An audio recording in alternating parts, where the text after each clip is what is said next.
recording. Yes, I think it is recording now. So, welcome everybody. Welcome, obviously, Pablo, and thank you for coming all the way. And welcome our discussant, our audience in the room and in the virtual room as well. So, Professor Pablo Ignacio Fernández Carballo-Calero, if we can call you Pablo, I think it would be easier for the non-Spanish speaking. He's Profesor Titular de Derecho Mercantil, so commercial law is your main area of expertise, and is qualified as a full professor as well at the University of Vigo in Galicia. He has more than 15 years of teaching experience. He has published over 70 works, including journal articles, a number of books. I particularly liked your book, 25 Things You Should Know About Artificial Intelligence, Art and Copyright, which I suppose some of the things that you're going to discuss today are probably to some extent based on. He has carried out research at London School of Economics, Columbia University, Oxford, Cambridge, and he's leading or has been leading a number of externally funded projects, including the Galician government project Challenges for an Equitable, Sustainable and Competitive Labour Market in the Context of New Economy and Digitization. So thank you very much for being here. And he's going to be discussing with a new Sterling acquisition, Dr. Melissa Abdef, who is a lecturer in digital journalism with very cool research interests in digital media, music, technology and society, copyright, datafication of music, and much more. So what are we going to talk about? Obviously, you're going to tell us today, but from as lawyers, we've been, and as creators more generally, we've been reflecting on artificial intelligence and creativity for a long time, but we thought that there was not much really to be worried. Initially, we thought it was a very cool thing and not huge problems would arise. The more AI has become autonomous in creating, obviously, art and literary works, etc., and also applied in the context of education, the more we've become a bit more worried and a bit more confused about the ethical and legal implications of these technologies. So I'm really looking forward to learning from you today, and the floor is yours. Thank you. Well, thanks a lot, Professor Guidonoto Ladiga, for the invitation, and thanks a lot also to the University of Stirling and to Scotland for having me today, and also thanks to Melissa for being the discussant in this lecture. For me, it's a pleasure to be here in Scotland. It's my fourth time in Scotland. The last one was before the pandemic, so it's always a great pleasure to be here. Well, on 25th of October of 2018, Christie's Auction House, founded in 1766, sold a portrait entitled Edmond de Bellamy. The work may well have attracted little notice, no? If it weren't for an unusual factor, it was the first piece created by artificial intelligence to be publicly auctioned. It was received with smiles and frowns, hanging in the Rockefeller Center in New York in front of a Warhol print and next to a bronze work by Lichtenstein. But the truth is that this Edmond Bellamy never existed. Neither did the artist that portrayed him, whose signature, as displayed, is an algebraic formula. A few months later, we have this other composition. This was Memories of Passerby by Mario Klingemann, and this was sold at Sotheby's in London on March of 2019. This was the second AI-generated work to be sold at a public auction. As you can see, the installation consists of a wooden piece of furniture containing a computer equipped with artificial intelligence and two framed screens. The screens displays the portraits of disturbing faces of men and women. And again, in Sotheby's, this time in New York, another 2 works from the collective, from the French collective Obvious were sold in 2019. In this case, we have the barony of Bellamy, who is of the same idea of Edmond de Bellamy, because the algorithm creates a kind of genealogical tree of the family, and this Kawasaka of the Down Lagoon that is inspired by the Japanese traditional prints.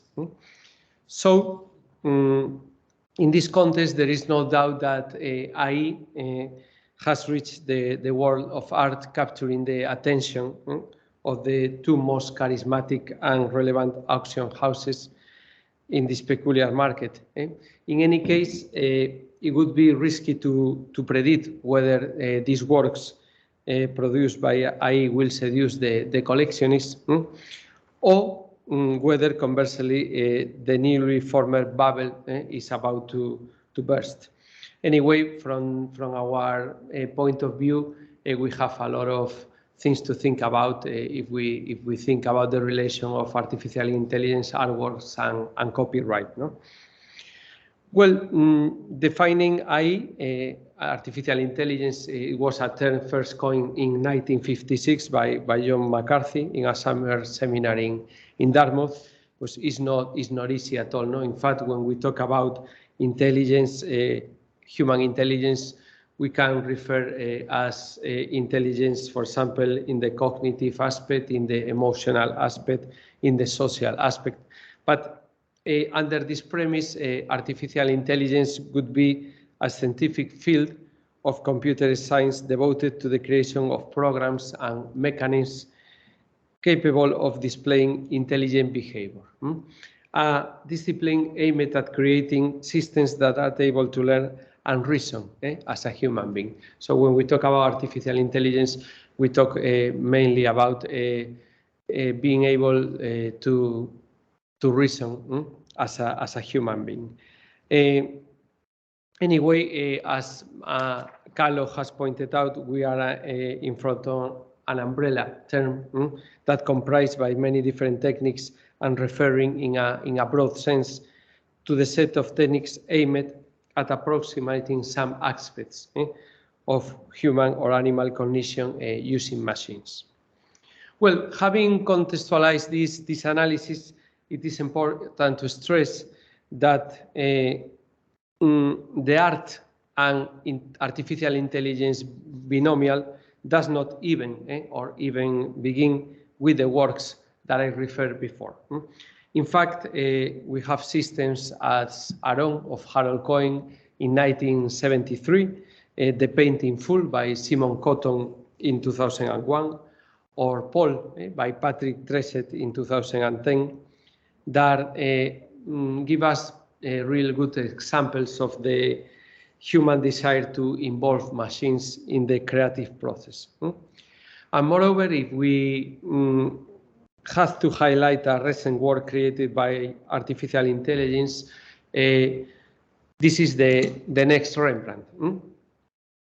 This painting was presented to the world in 2016. This computer-created portrait, as you can see, perfectly reproduce the strokes and the styles of the Baroque master.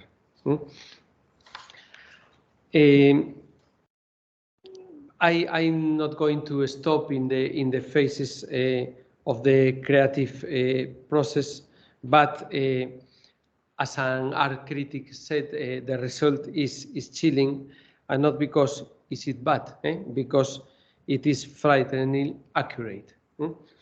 Instead, another said, what a horrible, tasteless, insensitive, and soulless travesty of all that is creative in human nature.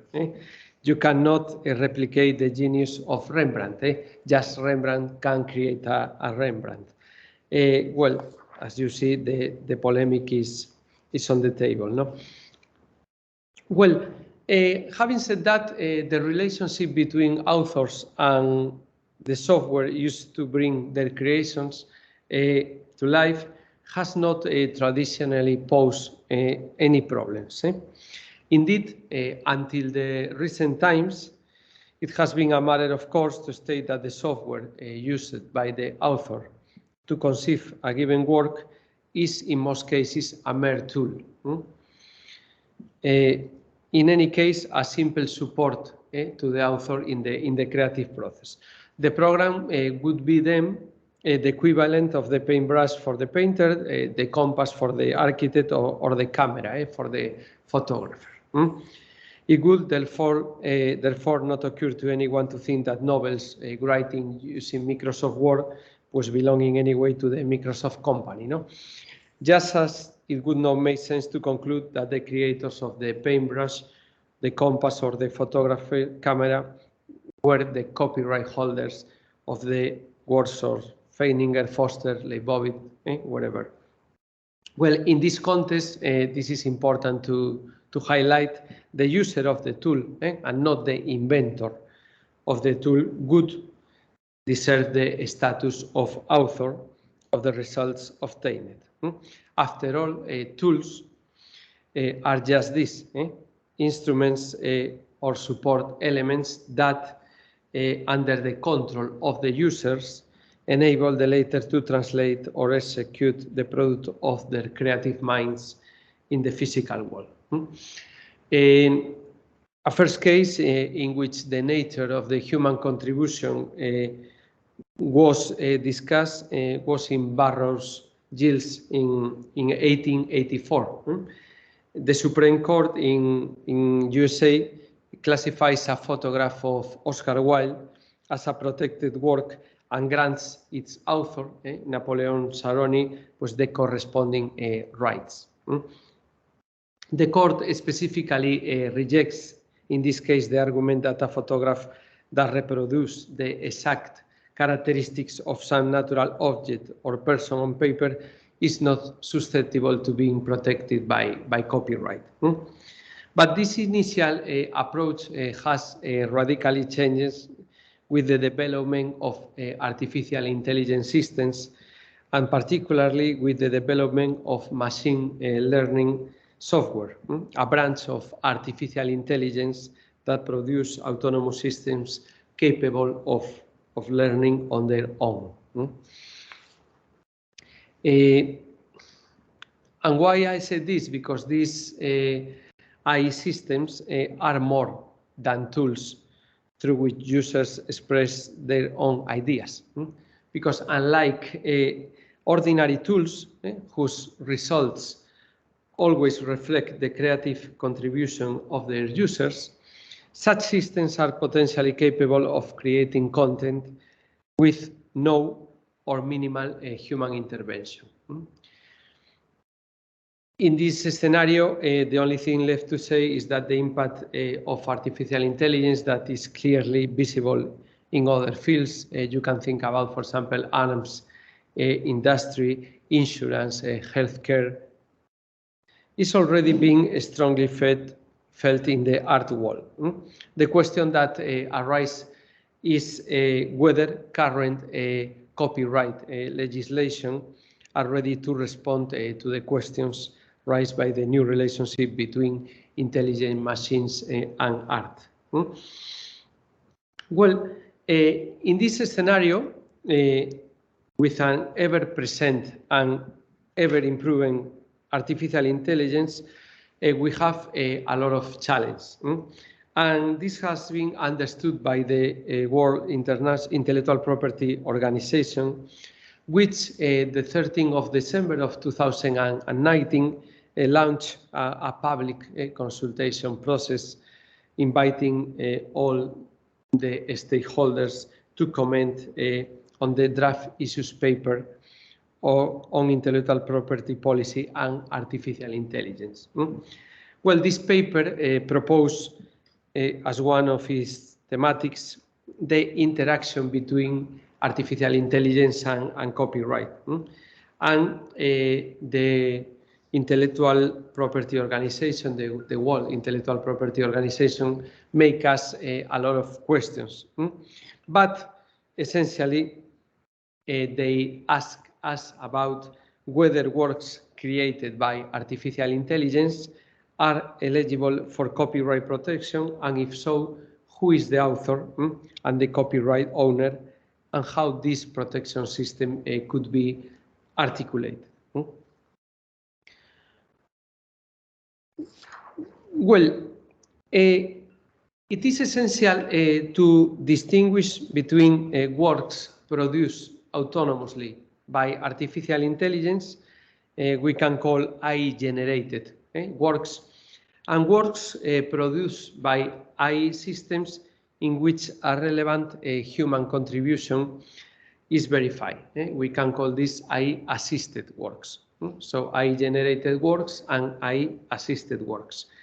The first category would include those works in which human participation is non-existent, or in any case is irrelevant or insufficient to support the principle of human authorship, which, as is well known, requires the conception and execution of the protectable work. In this respect, for example, the USA Copyright Office provides an example by referring a mechanical waving process that randomly produces irregular shapes in the fabric without any discernible pattern. According to the USA institutions, since the chance or the lucky, not the programmer of these waving machines, would be directly responsible of the work, the resulting patterns could not be protected by USA copyright. In contrast, in the second category, AI-assisted works, we have works generated by AI systems, artificial intelligence systems, with the intervention and participation or relevant input of humans. In this category, we can say that the artificial intelligence system would be used as a qualified tool to achieve a particular goal or result. For example, as one author notes, an example will be the creation of a painting by an artist who has selected the colors, which the type, for example, brush size and stroke style, and has to some extent input the requirements into the artificial intelligence system that he used to create the work. Although the artist, this is important, cannot exactly predict the final version of the painting, he has directly contributed to its creation and has some expectations as to whether the painting would look like. Well, this distinction between AI-generated work and AI-assisted works could be a first filter in order to reserve copyright protection just for the later, for the second category. But, however, copyright protection could also be denied to works in which there is a relevant human contribution, insofar, and in these cases, artificial intelligence is not an ordinary tool. Also, one could also choose to protect works generated by artificial intelligence systems, a solution which obviously would be fully satisfactory for investors in this kind of technology. In my opinion, in the current scenario, and probably in the near future, AI systems are not capable to generating works autonomously, if by that we mean producing works without human intervention. It means out of nothing. After all, as Professor Ginsburg highlight, today's machines are fundamentally sets of processes designed by humans to accomplish a specific task. Their outputs may appear to be creative and may even be aesthetically equivalent to works produced by human authors, but to attribute a work's expressive value is by now a question of science fiction. On this point also, people from Max Planck Institute in Germany have rightly emphasized that as far as AI-generating work is concerned, it has to be stressed from the outset that according to the current state of knowledge, really independently acting computers do not exist. This is a little bit the debate that is now. No, if we have these machines that can create, imagine a robot that one day wake up and paint a painting or write a novel, or at the end we are talking about machines that are the result of human data. Well, in this current scenario, as I said, I believe that the expression AI-generated works should include not only works in which human intervention is non-existent, if this is possible today or in the near future, but also those in which human intervention is irrelevant to support the principle of human authorship. That is, works in which, although there is human intervention, it is not significant to merit a copyright protection.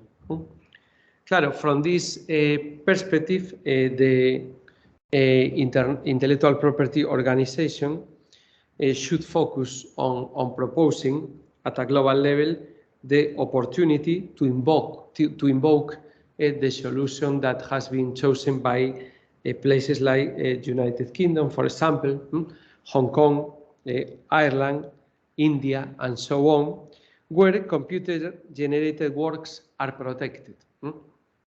In these countries, low-level or minimal human intervention, in any case insufficient to support the principle of human authorship, is protected.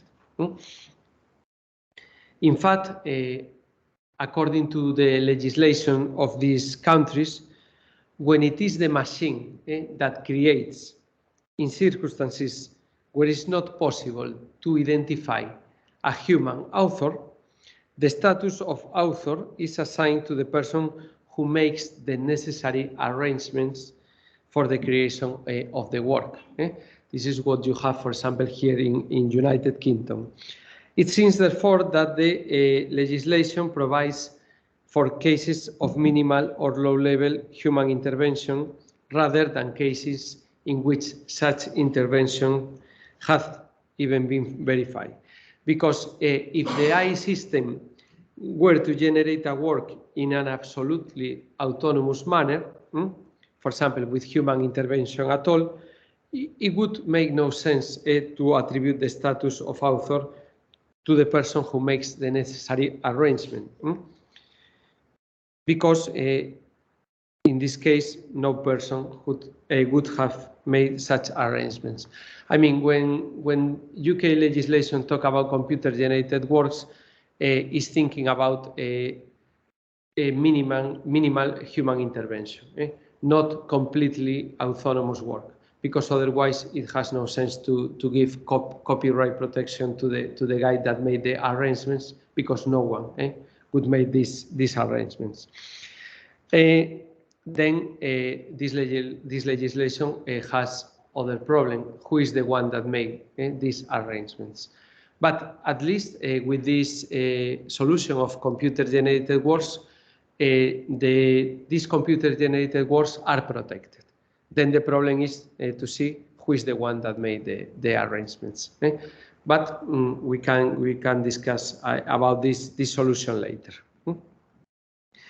Well, as we have seen, the category of AI-generated works groups together those works produced by AI systems in which it is not possible to identify a human author. In these cases, indeed, as I said, human intervention is not existent, or in any case is irrelevant or insufficient to support the principle of human authorship. And in this scenario, the question arises, can an artificial intelligence system be qualified as an author?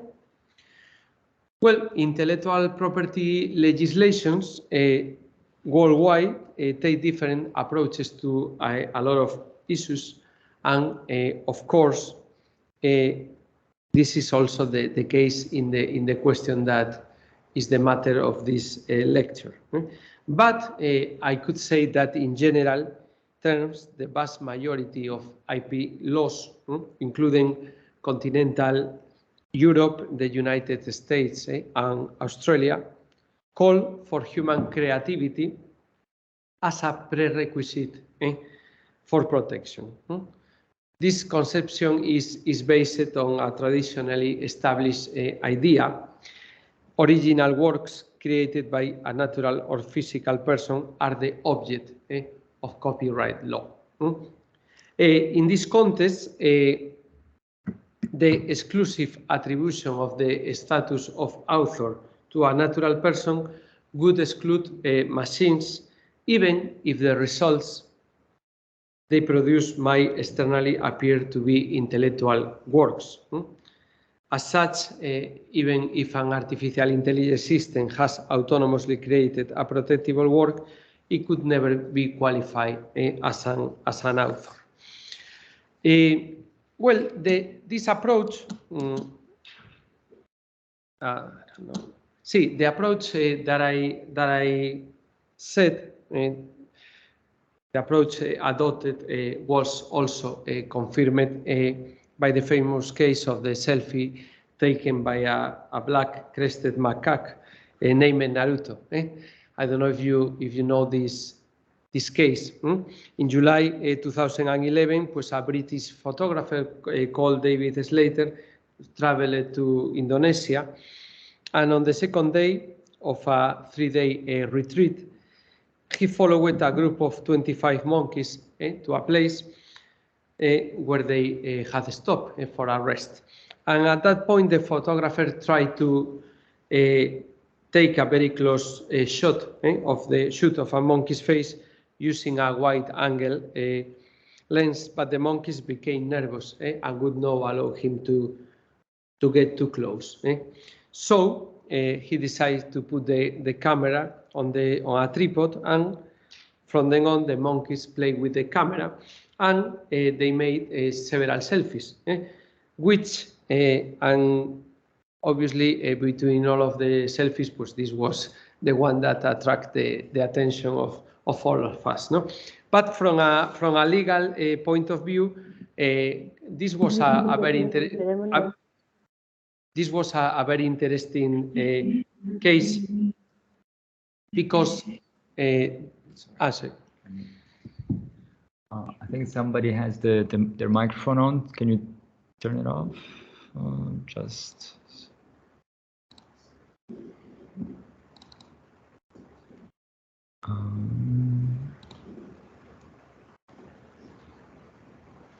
I think they okay.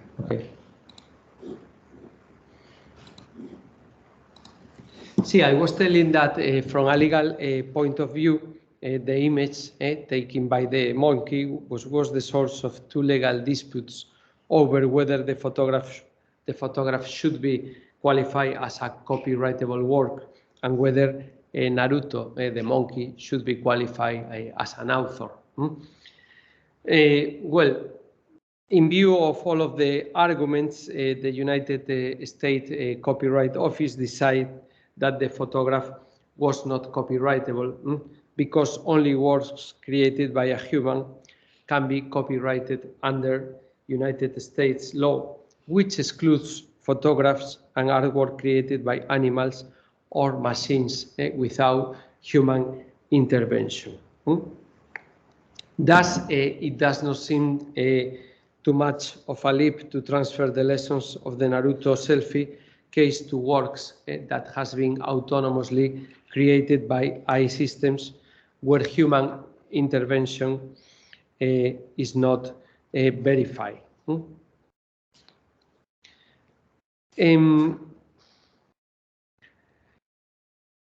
This is also in the United States Copyright Office compendium.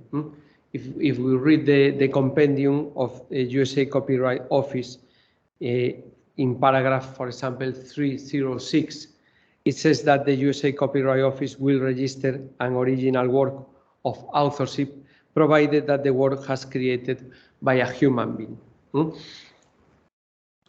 This is the view also that the United States Copyright Office has followed in two recent cases. We have a recent entrance to Paradise in 2022, and in 2023, this comic called Tharia of the Dawn.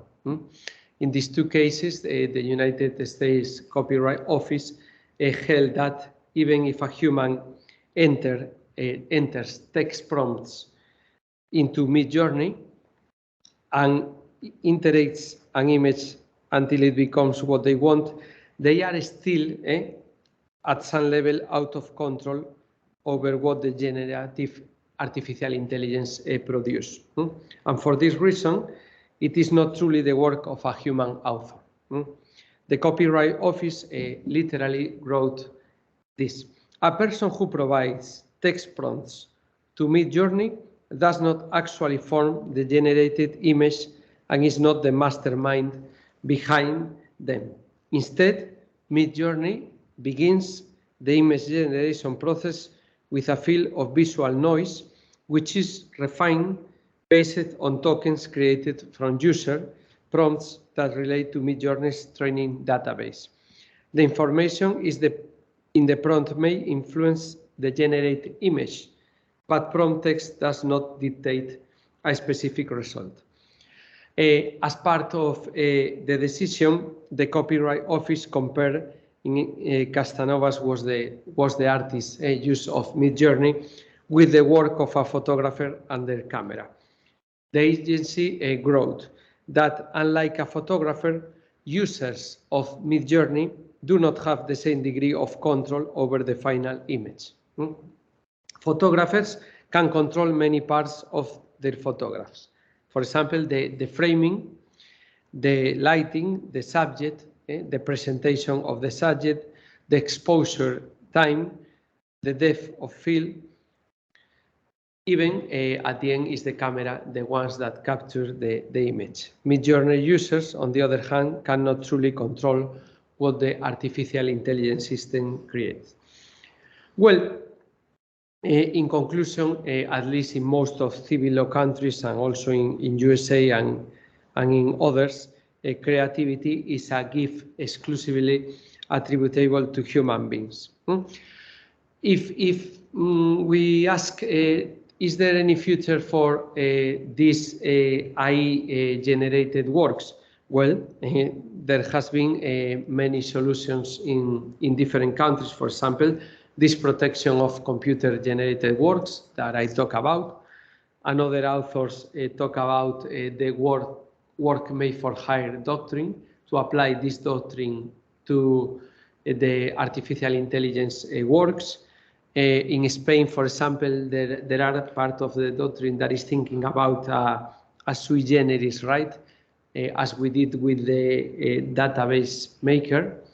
Also, can we create a new sui generis right under the field of intellectual property? Well, these are the options. But beyond these possibilities, the most appropriate option for me would be to integrate these works in the public domain. As it was highlighted, when the work is generated autonomously by an AI system, there is no one to be incentivized by an exclusive right on the basis of any theoretical justification, be it utilitarian or naturalistic. Similarly, Samuelson points out that if there is no human author of the computer-generated work, the intellectual property system has assumed that no one deserves to be rewarded for it. In the words of Professor Noto-Ladiega, in his comments to the consult that the World Intellectual Property Organization launched, for very good reasons, the copyright system has always been intimately associated with the human creative spirit and with respect and reward for and encouragement of the expression of human creativity. Poorly AI-generated works must be excluded from copyright protection if the copyright system wants to be an instrument for encouraging and favoring the dignity of human creativity over machine creativity. Well, AI systems that autonomously produce work of art do not need incentives to conduct their creations. It has ironically pointed out that providing AI systems with wires, electronic devices, internet connections, and other materials should be enough. And users who engage in merely banal, passive, or mechanical activity in the creation of the work do not deserve a copyright protection. It is the programmers of the artificial intelligence machines who need incentives to create and develop advanced AI systems. But the programmers already own the respective copyrights of the software, which they can exploit in the form of sales revenue or licenses, royalties. Regarding this problem, it's been pointed out that at first glance, the human interventor or programmer of such a machine seems to have no more claim to copyright in such a work than an artist's mother has to her child's work. Moreover, if we were to apply copyright protections to work created autonomously by artificial intelligence, it is not much of a stretch to imagine a series of problems that we can face. For example, having to certify the death of the machines in order to start counting the spires of the economic rights of some certainly peculiar authors. Where are also the moral rights? And on the other hand, without going in questions about the quality of the results, AI systems are capable of producing an enormous volume of work in a record time. Consequently, if one were to choose to protect these works generated autonomously by artificial intelligence machines, we can imagine a dramatic increase in copyright litigation. Obviously, this is an open question, and this is just my opinion.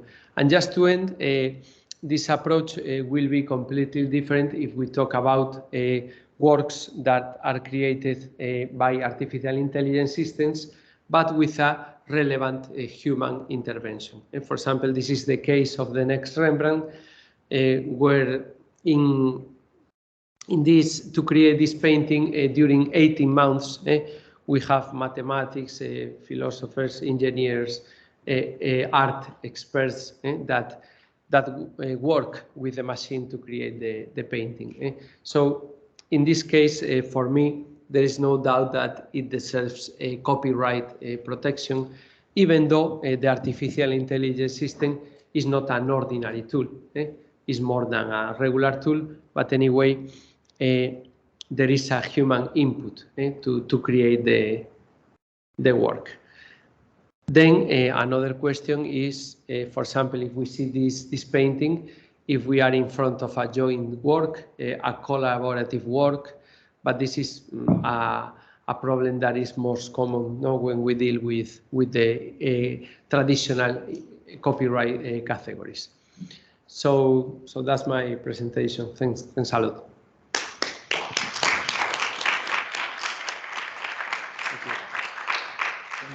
Thank you very much. And hear from Melissa. I don't know, should I stand in front of the... Yeah, this is just so the people from home can see. Yes, of course. Okay. Well, first of all, thank you so much, Pablo. Very insightful and very timely talk about copyright in AI artworks, especially with all, as you say, all the recent kind of debate around and interest in these text art generative platforms that are starting to exist around like DALL-E, Midjourney, and so on.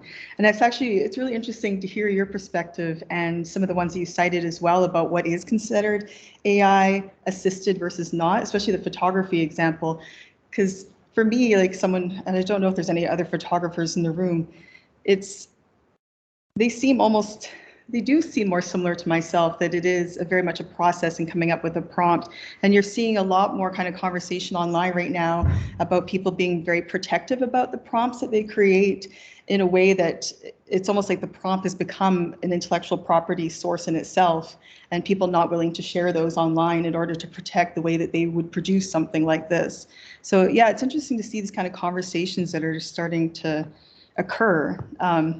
Even around the art stuff as well, I'm seeing a lot of questions leading up to those kind of court cases that people are having, where on the one hand, we have artists who are very concerned that they feel that their works are being stolen or ripped off in order to be the basis for these new recreations, but maybe not realizing that the way that they produced their art in the first place is still very much influenced by all the art that they've experienced up until that point.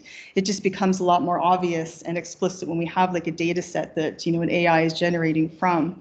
And on the other hand, people kind of drawing attention to that, saying, well, you know, you're creating no differently than anyone else, or AI is not creating differently than anything else. And it's interesting to see, on the one hand, as you say, like these disconnect between what is actually reality and possible in these technologies and the conversations that are occurring, which is why, of course, it's so important to have like expert voices such as yourself kind of inserting themselves into these debates and offering that expert opinion.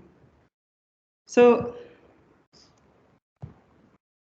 some of the kind of questions I had, you know, this is very much about the legal aspect, of course, but I'm myself am not a lawyer. I am kind of a musician that's come into the digital media world, but I think it does open up a lot of conversation around this philosophical and sociocultural aspect of art, other kind of art forms like music as well, and how they kind of inform and work in relationship with the law, or people's perspective of the law in relation to the kind of sociocultural impacts of art and art forms.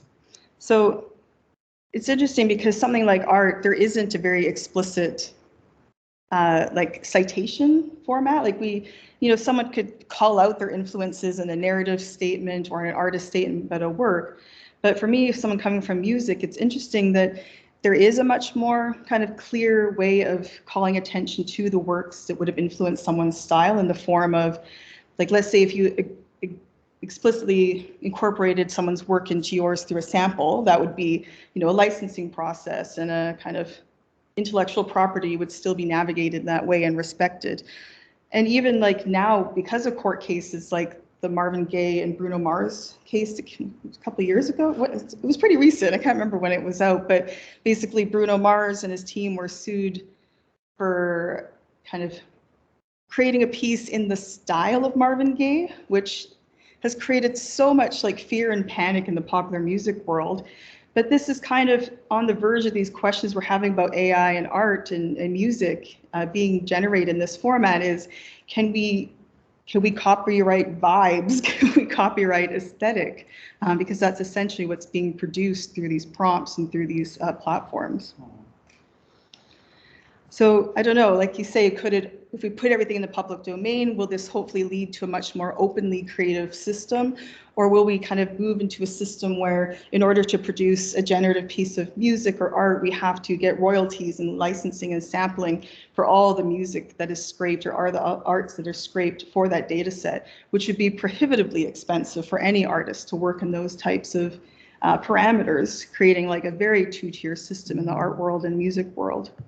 And also, as you mentioned, I wonder if we will kind of get to that point where this will have a kind of paradigm shift where we have more harmonization in copyright. Because as you say, the UK has very, you know, specific, of all the countries, the UK has very specific things of how to deal with with AI produced works, whereas other countries take different approaches. So I don't know if this will lead to some sort of harmonization.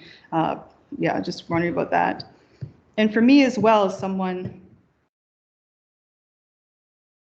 who kind of works in these digital media spaces, I'm also interested to see like what will happen once they become increasingly incorporated into social media platforms. So TikTok a few years ago, I know they bought JukeDeck, which is an AI music company.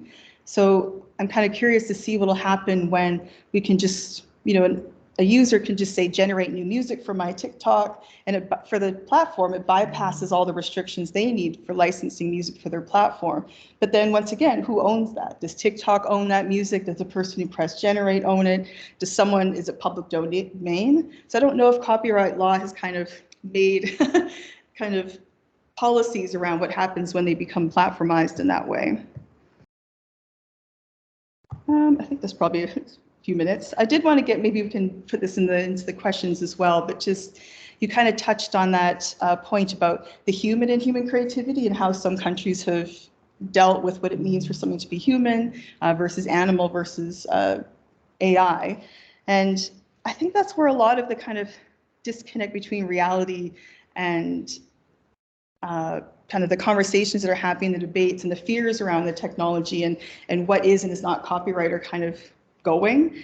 I see this a lot in music as well, where people are, it's almost like a fear that if a technology could create music or art to the level that's indistinguishable from human creations, that it feels like an affront on our humanity. And I wonder if those kind of conversations will start impacting the kind of debates around copyright as well, from just like a general public perspective, and then, you know, general public votes for policies that it eventually may implement it.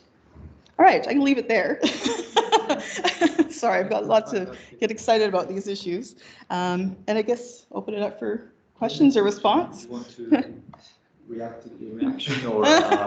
Well, no. I mean, thanks a lot, Melissa. I mean, all of the things that you have said are really interesting. And in fact, also I wonder. Sometimes not just from a copyright law perspective, but also, for example, from a labor law perspective, that we are creating machines more intelligent, and you can think why?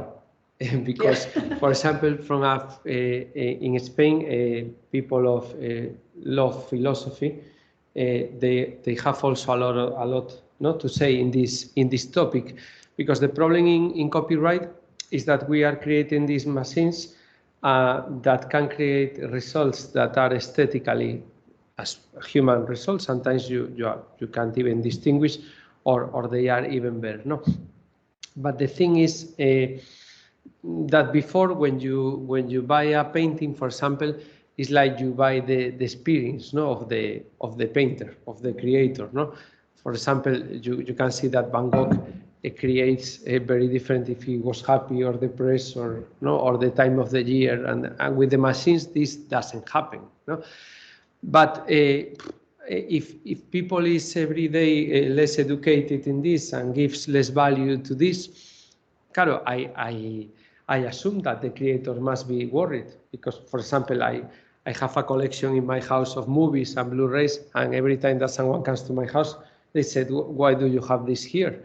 I mean, even books, why you have these things here and you don't have more space? So, claro, things change a lot. In fact, no one buys a movie now. No one buys a CD. Bueno, now the vinilo are coming back, but more for a vintage thing, and they are very expensive. So they are a luxury product. But I mean, claro, if we don't stop maybe this situation, but it's not just that we don't stop the situation, it's that we want to protect this situation from a copyright point of view. And I see not just these problems, practical problems about moral rights or certify the death of the machines, for the 70 years to pass. Also, why is the point of having the internet with a lot of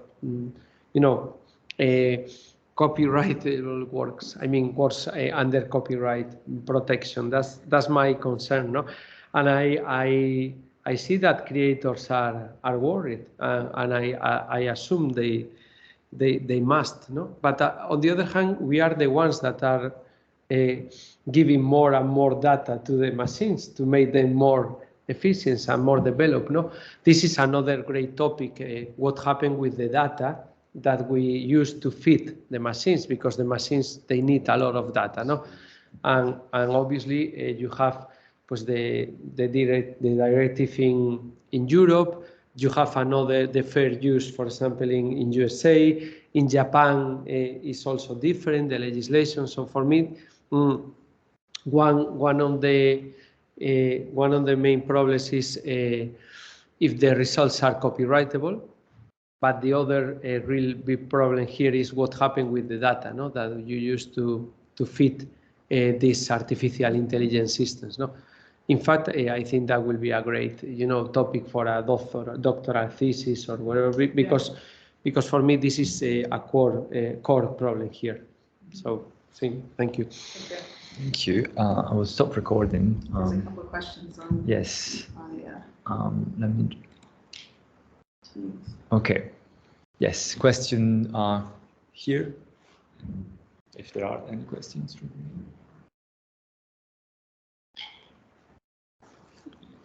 You had other questions? You were referring to. There's questions. Yeah. Okay. Ben. Hi there. Yeah, there's a couple of questions coming through the chat. So the first one is from David.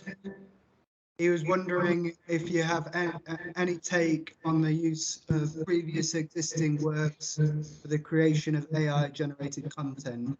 Can we draw a line between using the work, something that would be similar to use ideas?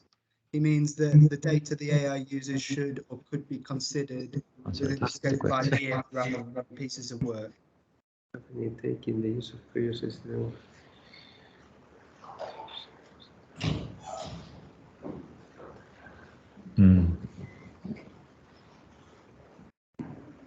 So is there a distinction? Sí,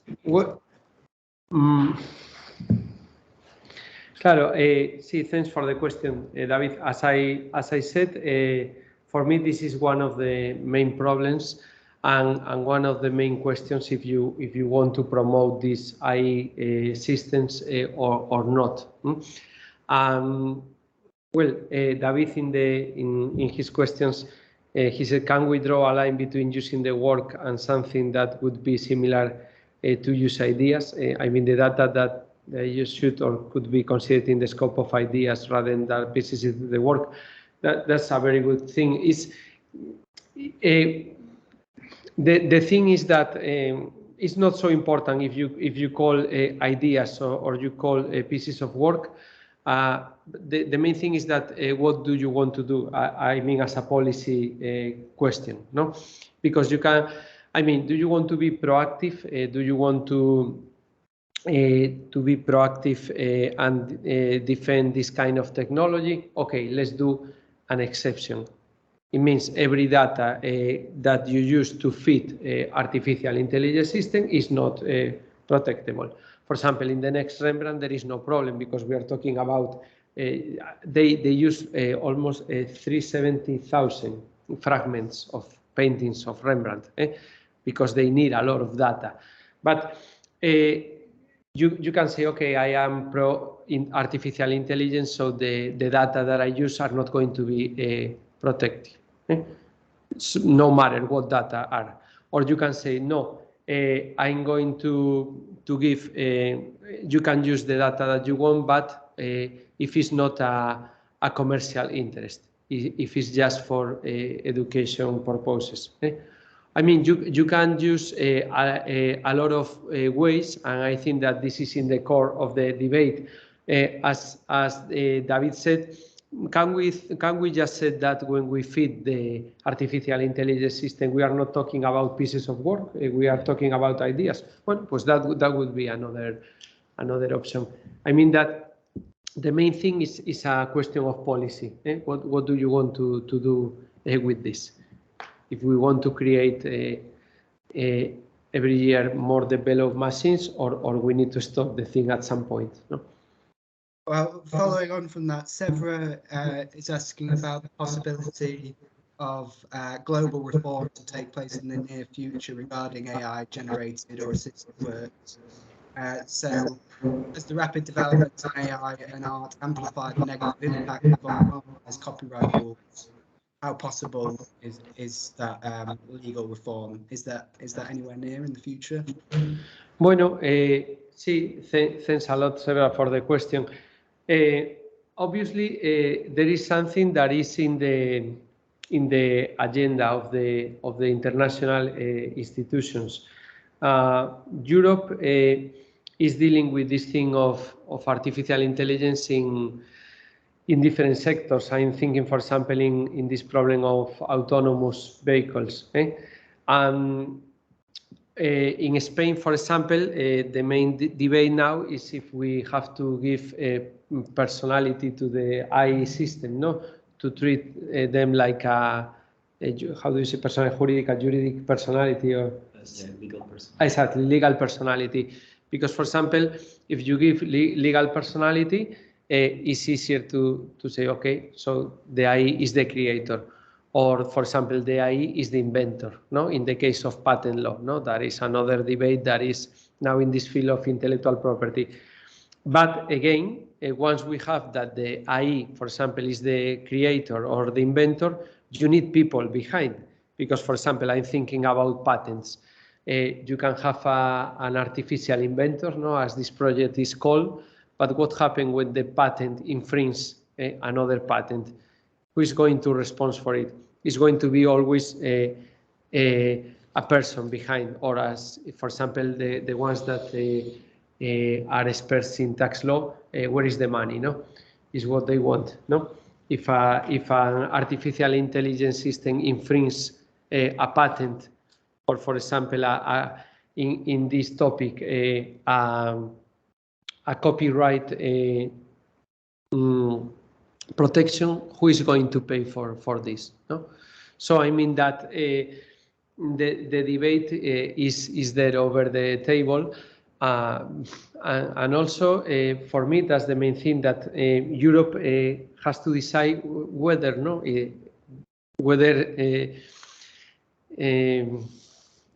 where it was to be in the near future, because you can think, okay, let's behave like, I don't know, like the Japanese or like other countries, or we are going to be more focused on the person. But what I'm trying to explain is that sometimes it's more a problem of policy and not a legal problem, because we have arguments for both. For example, do you want to protect inventions that are created by artificial intelligence systems by patent law? Pues maybe the solution has to be different than copyright law. I don't know, because maybe in patent law we are more focused on have creations that are technologically useful for the humanity. So maybe we don't have to be so strict. I don't know. When we talk about copyright protection, pues as Professor Notoladiga said, for good reasons, no copyright protection was limited to human beings. So do we need to change this? For example, in Spain, it wasn't a good solution even with the database maker, because it didn't create more development of the database. So why this has to be a matter of copyright? No, that's another question, as you said. Is this a matter of copyright, or is a matter of policy of what do you want to do with the artificial intelligence machines and how to fix in our legal system? So it's not easy to harmonize this, and as I told you, in Spain, especially the debate in the field of civil law is if we have to grant artificial intelligence systems with legal personality. That's really interesting, because if a human is, if an AI is generating artwork or things like that without human intervention, we are talking about it potentially being sort of conscious, which is a sort of philosophical question. But if they are conscious, then what would be the problem with granting it legal personality and it being able to hold property? I mean, corporations are granted legal personality in contract law in terms of property and things like that as well. So perhaps it's such a problem with the AI having to pay or receive money for copyrightable things. Anyway, there's a final question here. Ben, yeah, I can see the final question, but we ran out of time. So I would ask maybe Vanica to send the question to Pablo so we can answer after the lecture. Thanks very much. I think we can wrap up now and thank a lot, Pablo, for your lecture. I think you made a very important point that it's really not about the law, which might be disappointing to the law students, perhaps in the room, but it is about policy. I would say it's even more than policy, it's a political decision that we need to make about the type of society and creativity that we want to see in society. Do we need and want to provide incentives to have more artificial creativity, or do we want another type of society? So thank you very much for that takeaway and the lecture. That was inspiring. Thank you all for coming. Thank you. Thank you. And thank you, Melissa. Thank you. Okay, thank you everyone from home, and Ben for facilitating as well. Cheers. Bye. Thank you.